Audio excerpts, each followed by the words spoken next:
वालेकुम जी, my name is Asma Shaikh. Welcome to my channel. हाजिर आपके लिए एक और इंटरेस्टिंग हिस्ट्री लेकर। तो आज बात कर लेते हैं भाई मानी सिंह के बारे में। कहा जाता है कि सिख तारीख के मुताबिक भाई मानी सिंह ने इस वक्त कातिब के तौर पर काम किया जब 14 साल की उम्र में सिखों के इस वक्त के गुरु गोबिंद सिंह ने श्री गुरु ग्रंथ साहब का हुक्म दिया। इसने सिखों के मुक़द्दस सहीफ़ों की बहुत सी कापियाँ भी नकल की जो हिंदुस्तान के मुख्तलिफ तबलीगी मराकज़ को भी भेजी गईं। 1737 तक लाहौर की मुग़ल हुकूमत ने सिखों को अमृतसर जाने और मुक़द्दस हौज़ में नहाने से सख्ती से मना कर दिया था।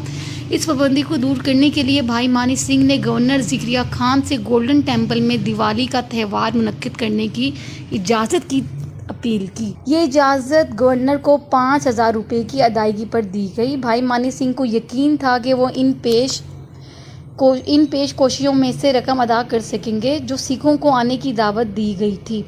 सिख बड़ी तादाद में आए, लेकिन ज़िक्रिया खान ने नज़्म व ज़ब्त के बहाने दीवान लखपत राय की मातहत एक फ़ौज अमृतसर भेज दी। इसने सिखों को डराने और मुंतशिर करने के लिए त्यौहार के दिन शहर की तरफ कूच किया और भाई मानी सिंह को मुकर्ररा रकम अदा ना करने पर गिरफ्तार कर लिया गया। सज़ा के तौर पर काजी ने इसे इस्लाम कबूल करने या मौत के घाट उतरने को कहा। भाई मानी सिंह ने अपने अकीदे को सौदा करने से इनकार कर दिया और हिम्मत से मौत का इंतखाब किया। ज़िक्रिया खान के हुक्म से भाई मानी सिंह को नखास लाहौर में दिसंबर 1737 में फांसी दे दी गई थी। इसके बाद से नखास को शहीद गंज यानी शहादत की जगह के नाम से जाना जाता है। कहा जाता है कि मकाम नखास लाहौर के दहली दरवाजे के सामने लंडा बाज़ार में वाक़या है। आइए पहले मैं आपको एक मुख्तसर सी तफसील बता दूं कि भाई मानी सिंह कौन थे और फिर मैं आपको इसकी समाधि की कहानी के बारे में बताऊंगी। सिख तारीख के मुताबिक भाई मानी सिंह 1670 से 1737 तक 18वीं सदी के एक अजीम सिख शख्सियत, एक बहुत बड़ी बावकार मकाम पर फाइज। 1670 से 18वीं सदी की एक अजीम सिख शख्सियत, एक बहुत ही बावकार मकाम पर फाइज, क्योंकि इन्होंने कंट्रोल संभाल लिया और सिखों की तकदीर को इंतहाई नाजुक मरहले पर आगे बढ़ाया। वो एक ऐसे अजीम आलिम, एक अकीदतमंद सिख और एक बहादुर रहनुमा थे। इसने दसाम ग्रंथ मरतब की जिसमें गुरु गोबिंद सिंह की बानियाँ शामिल हैं। कहा जाता है कि भाई मानी सिंह को इनके बचपन के इब्तदाई सालों में आनंदपुर में गुरु तबलीग बहादुर की मौजूदगी में लाया गया था।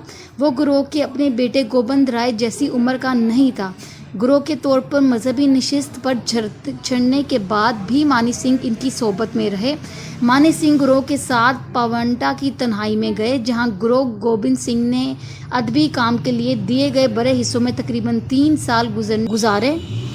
कहा जाता है भाई मानी सिंह ने खलासे की तश्कील की कि दिन गुरु गोबिंद सिंह के हाथों से अमरात लिया था। जब गुरु गोबिंद सिंह 20 दिसंबर 1704 की रात को आनंदपुर से निकले तो मुगलों के हमले से पैदा होने वाली उलझन के दौरान इनका खानदान दरियाए सरसा पर अलग हो गया। भाई मानी सिंह माता संदरी और माता साहब देवन को आंबला के रास्ते दिल्ली ले गए।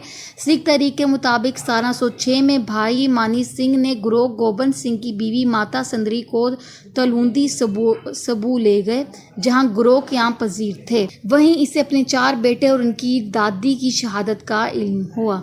जब गुरु 1707 में शहनशाह बहादुर शाह के साथ देर के लिए आगरा से रवाना हुए तो माता साहब देवान और भाई मानी सिंह इनके साथ थे। इसके बाद भाई मानी सिंह माता साहब देवान को वापस दिल्ली ले गए, जहां वो अपनी सारी ज़िंदगी माता संदरी जी के साथ रहे।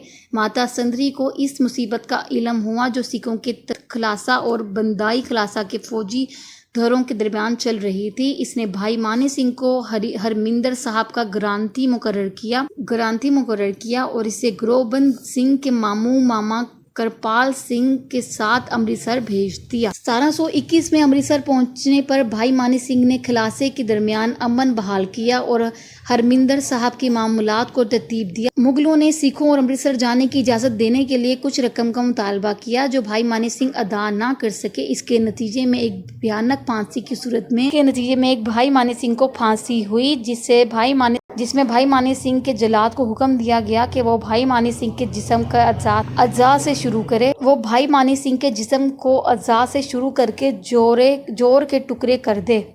پھانسی کی ستم ظریفی یہ تھی کہ بھائی مانی سنگھ کا آخری لفظ تھا۔ جب جلاد نے بھائی مانی سنگھ کی کلائی کاٹنا شروع کی تو بھائی مانی سنگھ نے اپنی انگلیوں کے اشارے سے جلاد سے کہا کہ وہ ایک سچے مسلمان کی طرح اپنے کمانڈر کے حکم پر سختی سے عمل کرے۔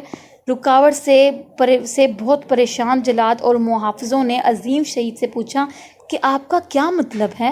بھائی مانی سنگھ نے جواب دیا، تمہیں میرے جوڑ کاٹ کر پھانسی دینے کا حکم دیا گیا ہے۔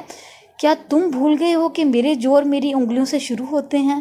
سکھ تحریک کے مطابق بھائی مانی سنگھ نے اس وقت کاتب کے طور پر کام کیا جب 14 سال کی عمر میں سکھوں کے اس وقت کے گروہ گوبند سنگھ نے سری گرو گرانتھ صاحب کا حکم دیا۔ اس نے سکھوں کے مقدس صحیفوں کی بہت سی کاپیاں بھی نقل کی جو ہندسوں کے مختلف تبلیغی مراکز کو بھیجی گئیں۔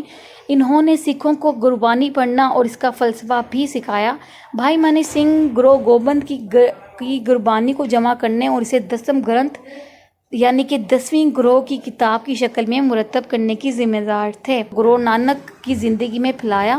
داس کی 11ویں وار کی توسیع ہے جس میں گروہ ہر گوبند کے زمانے تک مشہور سکھوں کی فہرست ہے۔ ہرمندر صاحب میں دربار صاحب کے گرنتھی کی حیثیت سے بھائی مانی سنگھ کے بارے میں بھی کہا جاتا ہے کہ انہوں نے دعا کو اس کی موجود شکل میں ترتیب دیا۔ اس نے دعا کے ساتھ مختلف گروہ سکھوں کے اعمال کا ذکر کرنے کی روایت بھی شروع کی۔ یہ بھائی مانی سنگھ کی تحریک اور اس عظیم سکھ رہنما کی سماجی تقسیم کے بعد پاکستان کی سرحدوں کے اندر آئی تھی۔ اگرچہ اسے دہلی گیٹ کے قریب چونک نکھاس میں موت کی سزا دی گئی تھی، لیکن اس کے شاگردوں نے قریب ہی مستی گیٹ کے اندر لاہور قلعے کے اکبری گیٹ کے سامنے مریم زمانی مسجد کے ساتھ ہی سمادھی بنائی تھی۔ سمادھی کو محفوظ نہیں کیا گیا ہے اور نہ ہی اسے محفوظ یادگار کے طور پر قرار دیا گیا۔ اس وقت سمادھی کو چھپائے ہوئے تجاوزات ہیں اور ڈھانچہ ہی بوسیدہ ہو رہا ہے۔ حکام کی جانب سے حفاظتی اقدامات نہ کیے گئے تو یہ جلد ختم ہو جائے گا۔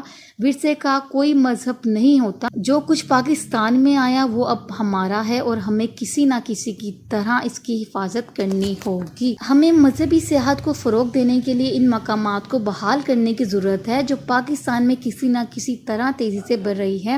یہ معاشی ترقی ایک بڑا ذریعہ ہے لیکن میرا اندازہ ہے کہ عالمی حکام اس کو سمجھنے میں ناکام ہو رہے ہیں۔ مجھے امید ہے کہ میری آواز متعلقہ افراد تک پہنچے گی اور یہ مقام اپنی کھوئی ہوئی شکل اور اہمیت دوبارہ حاصل کر لے گا۔ جی تو یہ تھی ایک چھوٹی سی انفارمیشن بھائی مانی سنگھ کے سمادھی کے بارے میں جو کہ اب بالکل بھی اپنی حالت میں موجود نہیں۔ امید کرتی ہوں کہ آپ کو یہ ویڈیو اچھی لگی ہوگی۔ ویڈیو اچھی لگی ہو تو میرے چینل کو سبسکرائب اور میری ویڈیوز کو لائک کر دیجیے گا۔ تب تک کے لیے اللہ حافظ۔